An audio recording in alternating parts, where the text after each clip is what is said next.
Good morning, students. Today we will do chapter 13, direct and inverse proportions.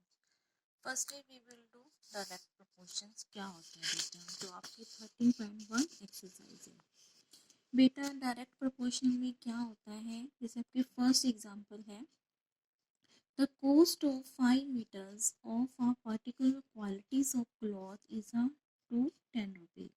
अगर हम 5 metre कपड़ा लेते हैं तो उसकी कॉस्ट कितनी है बेटा? 210 रुपये है। टेबुलेट हमने क्या बनाना है बेटा? एक टेबल बनाना है, उसकी कॉस्ट हमने फाइंड करनी है। अगर हम 2 मीटर कपड़ा लेते हैं, 4 मीटर लेते हैं, 10 13 metre of the same type.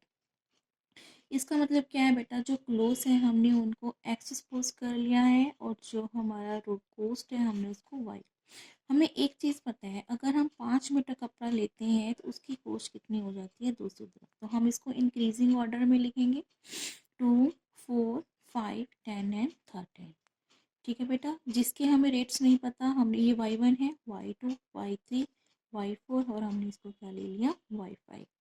बेटा देखो इसमें क्या है, जैसे जैसे हमारे पास कपड़े की लेंथ बढ़ रही है वैसे वैसे हमारे पास, ठीक है, तो कॉस्ट भी बढ़ेगी। इट मीन्स क्या है? ये हमारा डायरेक्ट प्रोपोर्शन है कि अगर हमारे पास क्या हो रहेगा, कुछ चीज़ इंक्रीज हो रही है तो उसकी कॉस्ट भी क्या हो रही है? इंक्रीज हो रही है। तो ये हमारा डायरेक्ट प्रोपोर्शन। डायरेक्ट प्रोपोर्शन में बेटा हमने कौन सा फॉर्मूला करा था?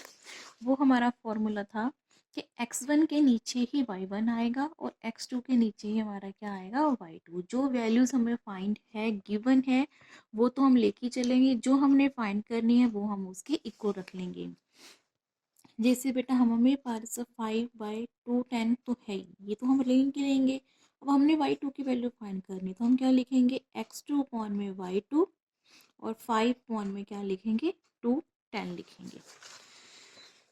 लुक हियर, देखो x1 y1 x2 upon y2, हमारे पास ये तो है ही है 5/2 10, तो 2 अपॉन y2 ले लिया, आपस में क्या कर दिया? हमने क्रॉस मल्टीप्लाई कर लिया और वहां से हमने किसकी वैल्यू निकाल ली बेटा? y2 की।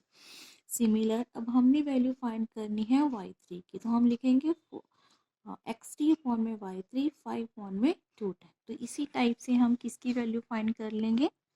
y3। तो इसी टाइप से मिला आप सॉल्व वैल्यूज क्या कर लोगे? फाइंड आउट कर लोगे। उसके बाद क्या है, जो वैल्यू देखो, इसमें बात किसकी हो रही थी हमारे पास? एक तो हो रही थी मीटर कि हमारे पास क्या है? क्लोज क्लोज मेजरमेंट्स के इक्वल रख लेंगे। जैसे बेटा हमें पास 5/2 10 तो है ही, ये तो हम लेंगे। अब हमने y2 की वैल्यू फाइंड करनी, तो हम क्या लिखेंगे? x2 अपॉन में y2 और 5 अपॉन में क्या लिखेंगे? 2 10 लिखेंगे।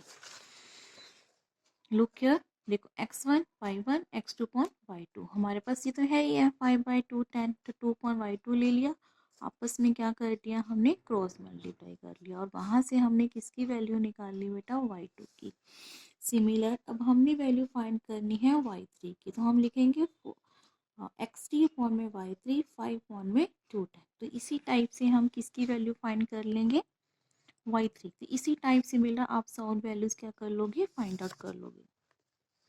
उसके बाद क्या है, जो वैल्यू देखो, इसमें बात किसकी हो रही थी हमारे पास? एक तो हो रही थी मीटर कि हमारे पास क्या है? क्लोज क्लोज हमेशा मीटर में लेते हैं कि 1 मीटर लेना है, 2 मीटर लेना है, और एक क्या था? कोस्ट। तो हमारा जो टेबल बनेगा वो बनेगा, एक तो उसकी जो लेंथ है, ठीक है, कितने मीटर, और क्या बनेगा हमारे पास? कोस्ट। दो ही बातें हैं।